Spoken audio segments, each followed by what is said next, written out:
আজকের এই ভিডিওটা আমি করব বলে ঠিক করে রেখেছিলাম সেই বিপিএল এর সময়।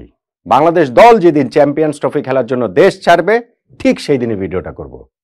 আজকে তো বাংলাদেশ দল চলে গেল, দুবাইতে গেল, সেইখানে আমাদের চ্যাম্পিয়ন্স ট্রফির প্রথম ম্যাচ, তারপরে গিয়ে পাকিস্তানে আমরা আরো দুটো ম্যাচ খেলবো।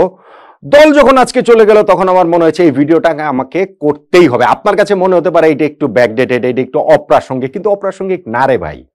বাংলাদেশে আমরা যে শুধুমাত্র বলি যে ক্রিকেট সংস্কৃতি গড়ে তোলা, এইটা বলে যে আমরা গলা ফাটাই, চেঁচিয়ে একেবারে আকাশ কাঁপিয়ে দেই, এই ক্রিকেট সংস্কৃতি গড়ে তোলার দায় কি শুধুমাত্র ক্রিকেটারদের, শুধুমাত্র ক্রিকেট বোর্ডে, শুধুমাত্র সিলেক্টরদের? আমাদের দায় নেই? মিডিয়ার দায় নেই? দর্শকদের দায় নেই?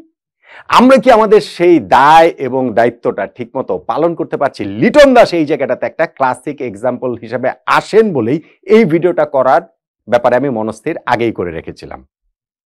এবং লিটন দাসের কথায় একটা কথা আমি ভিডিওর শুরুতে বলে রাখি, তিনি চ্যাম্পিয়ন্স ট্রফির স্কোয়াড থেকে বাদ পড়ার পর যেভাবে রিয়্যাক্ট করেছেন তার মতো ওই রকম পরিণত প্রতিক্রিয়া আমরা কেউ দেখাতে পারিনি।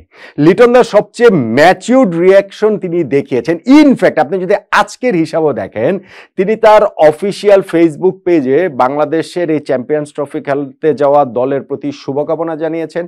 দলের ছবি দিয়ে তিনি যে ক্যাপশনটা লিখেছেন ওইটা আমার কাছে খুবই টাচিং বলে মনে হয়েছে।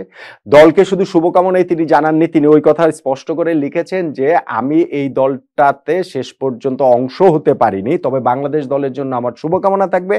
আমি এই দলটার বিগেস্ট সাপোর্টার হয়ে থাকব, এই দলের আমি 16th মেম্বার হয়ে থাকব এবং এই দলের প্রতিটা রান, প্রতিটা উইকেট, প্রতিটা ক্যাচে আমি উল্লাস করব। লিটন দাসের এই ক্যাপশনটা আপনি বলতে পারেন যে ভাই ঠিক আছে, এটা তো তার হয়তো অ্যাডমিন লিখে দিয়েছে, হয়তো বা তিনি এটা মিন করেছেন কি করেননি, কিন্তু আমার কাছে আসলে এইটা একেবারে ছুঁয়ে গেছে। আমার লিটন দাসের এই প্রতিক্রিয়াটা, এই অভিব্যক্তিটা আমার ছুঁয়ে গেছে এবং আমি বলছিলাম যে ওভারঅল সবকিছু মিলিয়ে লিটন দাসই সবচেয়ে পরিণত প্রতিক্রিয়াটা দেখাচ্ছেন দল থেকে বাদ পড়ার প্রেক্ষাপটে। লিটন দাসের এই প্রেক্ষাপটটা আমরা জানি যে চ্যাম্পিয়ন্স ট্রফির স্কোয়াডটাতে তাকে রাখা হয়নি 15 সদস্যের দলটাতে, এবং সে যেই দিন দুপুরবেলা এই দল ঘোষণা করা হলো তার ঘন্টা ছয়েক পরই সন্ধ্যার সময় ম্যাচ খেলতে নেমে ঢাকা ক্যাপিটালসের হয়ে লিটন দাস একটা বিস্ফোরক ইনিংস খেললেন। 55 বলে 125 রানের একটা অসাধারণ ইনিংস খেললেন। সাথে সাথে একটা শোরগোল পড়ে গেল যে লিটন দাসকে চ্যাম্পিয়ন্স ট্রফির স্কোয়াডে নিতে হবে, লিটন দাসকে কেন চ্যাম্পিয়ন্স ট্রফির স্কোয়াডে নেওয়া হবে না, কাকে বাদ দিয়ে নেওয়া হবে, কার ফর্ম খারাপ রয়েছে, কাকে যদি প্রয়োজন হয় আমরা ইনজুর দেখিয়ে নিব, অথবা ধরেন আমাদের তো 12 ফেব্রুয়ারি পর্যন্ত স্কোয়াড এমনিতেই চেঞ্জ করার সুযোগ ছিল, সেই সুযোগে আমরা লিটন দাসকে কিভাবে নিতে পারি। এই শোরগোলে মানে সাধারণ মানুষ তারা শোরগোল তুলতেই পারে, আমার সেটা নিয়ে আপত্তির জায়গা খুব একটা নেই, কিন্তু মিডিয়াও তো এটা নিয়ে হাওয়া দিয়েছে না। এখন লিটন যখন আবার ভেরি নেক্সট ম্যাচে ব্যর্থ হয়েছেন, তিনি 13 রান করে আউট হয়েছেন, আমি সেই দিনই ভিডিওটা করেছিলাম যে লিটনকে চ্যাম্পিয়ন্স ট্রফি দলে নেয়ার দাবিটা কি আজকে আপনি করবেন না? আগের ম্যাচে তিনি সফল হওয়ার প্রেক্ষিতে যদি ওই দাবিটা করতে পারেন, পরের ম্যাচে ব্যর্থ হওয়ার প্রেক্ষিতে তাহলে বাদ দেওয়ার দাবিটা আপনার করতে হবে। আবার ভেরি নেক্সট ম্যাচে তিনি 70 রান করেছেন, আবার তাকে দলে নেওয়ার দাবিটা আপনি করতে পারতেন। তারপরে গিয়ে তিনি আবার ব্যর্থ হয়েছেন, আবার বাদ দেওয়ার দাবি আপনি করতে পারতেন। এখন এইভাবে কি একটা দেশের ক্রিকেট চলে? এইভাবে কি একটা দেশের জাতীয় দল তৈরি হয়? এইভাবে কি একটা দেশের চ্যাম্পিয়ন্স ট্রফির স্কোয়াড নির্ধারিত হয়? এইভাবে কি একটা দেশের সোশ্যাল মিডিয়ার জনমত দিয়ে জাতীয় দলের 15 জন কি তৈরি হয়, বা হওয়াটা কি উচিত? অথবা আমরা যারা এইগুলা ইউজ করি, সোশ্যাল মিডিয়া ইউজ করি, মিডিয়া ইউজ করি, মিডিয়াতে আমরা যারা রয়েছি, সোশ্যাল মিডিয়াতে যারা রয়েছি, আমি কি বলে চলে সাংবাদিকদের কথা বলছি, আমি দর্শকদের কথা বলছি, আমাদের সবার কি আরেকটু দায়িত্বশীল আচরণ করাটা কাম্য ছিল না, প্রয়োজন ছিল না? দেখুন লিটন দাসের আপনি যদি চিন্তা করে দেখেন যে ওভারঅল এবারে বিপিএলটা খারাপ কাটেনি। তিনি শেষ পর্যন্ত গিয়ে এইখানটাতে 11 ম্যাচে 368 রান করেছেন, হাইয়েস্ট রান গেটারদের তালিকায় তিনি টপ 7-এ 7 নম্বরে তিনি রয়েছেন, একটা সেঞ্চুরির পাশাপাশি 2টা 50ও তার রয়েছে। শুরুটা ভালো হয়নি, সেইখানে তিনি ঢাকার একাদশ থেকে পর্যন্ত বাদ পড়েছিলেন, এবং তারপরে গিয়ে তিনি গিয়ে মোটামুটি ভালোই তিনি খেলেছেন, কিন্তু শেষ 3টা ম্যাচে এসে তিনি আবার 25 রান 10 রানে আউট হয়েছেন।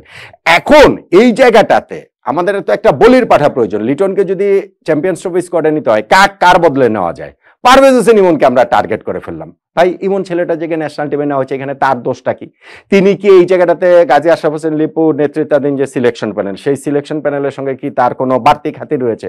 লিপু বাইরে একটা চিন্তা ভাবনার জায়গার করেই তো ইমন কিনেছিল। এখন এইখানটাতে চিটাগাং কিংসের হয়ে তিনি যে পারফর্ম করতে পারছিলেন না, তাকে আমরা টার্গেট করে ফেললাম যে এই ইমনকে বাদ দিয়ে এই লিটনকে নিতে হবে। ইমনকে কিসের ভেতর দিয়ে যেতে হয়েছে এটা তো আমরা পরবর্তীতে দেখেছি, শুনেছি, জেনেছি। চিটাগাং কিংসের মালিক বলছেন যে ইমন তাকে স্যাটিসফাই করতে পারেনি, সেই কারণে ইমনকে তিনি একটা টাকাও দেননি, তাকে একাদশ থেকেও পর্যন্ত বাধ্য হয়েছে। ইমন কিন্তু আবার টুর্নামেন্টের শেষ ভাগে স্ট্রংলি তিনি কামব্যাক করেছেন। ইনফ্যাক্ট ওই কন্ট্রোভার্সি পর ফিরেই তিনি 39 বলে 41 রানের একটা ইনিংস খেলেছিলেন। এরপরে তার দুইটা 41 বলে 75 এবং লাস্ট ম্যাচটাতে গিয়েও তার ওইখানটাতে 49 বলে 78 রানের ইনিংস রয়েছে। সো তার শেষটা ভালো হয়েছে, এবং শেষটা ভালো হয়েছে বলে আমি বলছি না, শুধু তারও হচ্ছে গিয়ে লিটনের চেয়ে তিনি 30টা রান মাত্র কম করেছেন, 338 রান করেছেন, দুইটা ম্যাচ বেশি খেলেছেন। এখন শেষটা তার স্ট্রংলি তিনি শেষ করেছেন বলেই বলছি না। তিনি যদি স্কোর নাও পেতেন তাও আমি বলতাম রে ভাই ইমনের তো এইখানটাতে কোনো দোষ নেই, কেন আমরা তাকে এইখানটাতে টার্গেট বানালাম? আমি যেটা বলছিলাম যে এইখানটাতে সবচেয়ে ভালো রিয়েক্ট করেছেন লিটন দাস। লিটন দাস যখন প্রেস কনফারেন্সে এসেছেন, লিটন কিন্তু প্রেস কনফারেন্সে বলেছেন আমার পারফরমেন্স ছিল না, সেই কারণে আমাকে বাদ দেওয়া হয়েছে। লিটন দাসের কথা কিন্তু আমাদের কোচ ফিল সিমন্স এসে বলেছেন যে লিটনকে তিনি মিস করবেন, তার দল মিস করবে, কিন্তু লিটন বুঝতে পেরেছে কি কারণে তিনি দলে নেই। আমাদের ক্যাপ্টেন এখানটাতে শান্ত, তার কথা তো সেই সুর ছিল। এখন লিটনকে বাদ দেওয়া হয়েছে তার টেরিবল ফর্মের কারণে। ন্যাশনাল টিমের হয়ে তিনি, আপনি যদি হিসাব করে দেখেন, লাস্ট যে 5টা টেস্টের 10টা ইনিংসে লিটনের 50 নেই, লাস্ট 13টা ওয়ানডে ইনিংসে 50 নেই, লাস্ট 24টা টি20 ইনিংসে একটা 50। আপনি এই 3টা ফর্মেট যদি মেলান তাহলে 47টা ইনিংসে তার একটা মাত্র 50+ score. Champions trophy one day format হবে, সেই ওয়ানডে ফর্মেটে সর্বশেষ 7 ম্যাচ মিলিয়ে 7 ইনিংসে তার মোট রান মাত্র 13। আপনি এইরকম অফ ফর্মে থেকে একজন ব্যাটসম্যানকে শুধুমাত্র বিপিএল এ একটা দুইটা ভালো ইনিংস খেললে আপনি নিয়ে নেবেন? অবশ্যই লিটন দাসের প্রতিভা নিয়ে কারো তো কোনো সংশয়ের জায়গা নেই। এখন কি কারণে তাকে নেওয়া হয়নি এটা লিপু ভাইরা ক্লিয়ার করে বলেছেন। তিনি হচ্ছে গিয়ে ভয়াবহ অফ ফর্মে রয়েছেন, এটা একটা ইস্যু। তিনি ওয়েস্ট ইন্ডিজের ব্যাটিং সহায়ক উইকেটে ভালো করতে পারেন নাই, সেটা একটা ইস্যু। এবং তিনি যে দলের ফার্স্ট চয়েস ওপেনিং প্লেয়ার নেই, সেটাও একটা ইস্যু। সৌম্য সরকার এবং তানজিদ হাসান তামিমের উপরে সেখানটাতে ভরসা করা হচ্ছে। ইনফ্যাক্ট যখন সৌম্যর ওই ইঞ্জুরি স্ক্যারটা হলো এই ন্যাশনাল টিমের প্র্যাকটিসে, তখনও আবার একটা হইচই পড়ে গেল যে সৌম্যর বদলে তাহলে লিটন আসবে। আরে বাবা রে ভাই, লিটন তো তিনি তার পারফর্ম করে নিজের হাতটা তুলে রাখতে পারেন, তিনি তার ওই প্রস্তুতির জায়গাটা রাখতে পারেন। যদি প্রয়োজন হয়, এখনো যদি প্রয়োজন হয়, বাংলাদেশ টিমের কেউ হচ্ছে ইনজুর্ড হয়ে গেলেন, টপ অর্ডার কোনো ব্যাটসম্যান, তার জায়গায় লিটন দাস যেতেই পারেন, তার জায়গায় চ্যাম্পিয়ন্স ট্রফিতে লিটন দাস খেলতেই পারেন। কিন্তু এই যে আমরা সবাই মিলে এক ম্যাচ ভালো খেললে যে শোরগোলটা তুলে ফেলি, সেই শোরগোলটা আসলে ফ্যান না। এবং আমার কাছে মনে হয় যে লিটন দাস সবচেয়ে ম্যাচিউরড রিয়াকশন দেখিয়েছেন, সেটা তিনি তার প্রেস কনফারেন্সে বুঝেছেন, তিনি তার এই সোশ্যাল মিডিয়ার স্ট্যাটাসে বুঝিয়েছেন, তার কোচ তার ক্যাপ্টেনের কথাতেও সেটা আমরা বুঝেছি। সেই ম্যাচুরিটিটা কেন আমরা মিডিয়া দেখাতে পারি না? সেই ম্যাচুরিটিটা কেন আমরা দর্শকরা দেখাতে পারি না? সব দায় আমরা ক্রিকেটারদের উপরে, ক্রিকেট বোর্ডের উপরে, সিলেকশন প্যানেলের উপরে দিয়ে দিলে তাহলে কি আসলে সেটা হবে? লিটন দাসের জন্য আমাদের অশেষ শুভকামনা থাকবে। ভবিষ্যতে তিনি অবশ্যই ন্যাশনাল টিমে খেলবেন এবং অবশ্যই ন্যাশনাল টিমকে তিনি অনেক ভালোভাবে সার্ভ করবেন, সেই প্রত্যাশার জায়গাটা তো থাকছেই। কিন্তু এইবারে চ্যাম্পিয়ন্স ট্রফির যে হিসাব, যে ইকুয়েশনে দলটা তৈরি করা হয়েছে, তাতে পারভেজ ইমনের প্রতি ওই হেট্রেটটা ছড়ানোর ভাই কোনো মানে নাই। তাকে ওরকম টার্গেট করে তাকে বাদ দেওয়ার যে একটা ক্যাম্পেইন, সেইটারও আসলে কোন রকম কোনো মানে আছে বলে আমার কাছে মনে হয় না। সো আমার আসলে সত্যিকার অর্থে মনটা ভরে গেছে লিটন দাসের আজকের এই ফেসবুক স্ট্যাটাসটা দেখে, যে তিনি কত ম্যাচিউরলি পুরো জিনিসটা হ্যান্ডেল করছেন। এবং সেই জায়গাটাতে আমার আশার জায়গাটা আরো বেশি বাড়ছে যে ভবিষ্যতে লিটন দাস যখন আবার ন্যাশনাল টিমে ফিরবেন, শিগগিরই ফিরবেন, খুব বেশি দিন বাইরে থাকতে হবে বলে আমার কাছে সেটা তো মনে হয় না। তিনি যখন ফিরবেন তিনি আগের চেয়ে আরো স্ট্রংলি ফিরবেন, এবং লিটন দাসের যে সামর্থ্যের কথাটা আমরা জানি, সেই সামর্থ্যের প্রতিফলনটা তার ব্যাটে আমরা দেখতে পাবো। ইন দ্য মিন টাইম আমরা যে চ্যাম্পিয়ন্স ট্রফিতে খেলতে যাচ্ছি, সেইখানে আমাদের দলের প্রতিও সবারই সেই শুভকামনাটা থাকা উচিত। আমাদের টপ অর্ডার ব্যাটসম্যান, ওপেনারদের উপরে, ওপেনার, মূল 2 ওপেনার, ব্যাকআপ ওপেনার, সবার প্রতি সেই শুভকামনাটা থাকা উচিত। শুধু ওই যে আমরা আশায় বসে থাকবো যে কোন সময় ওপেনাররা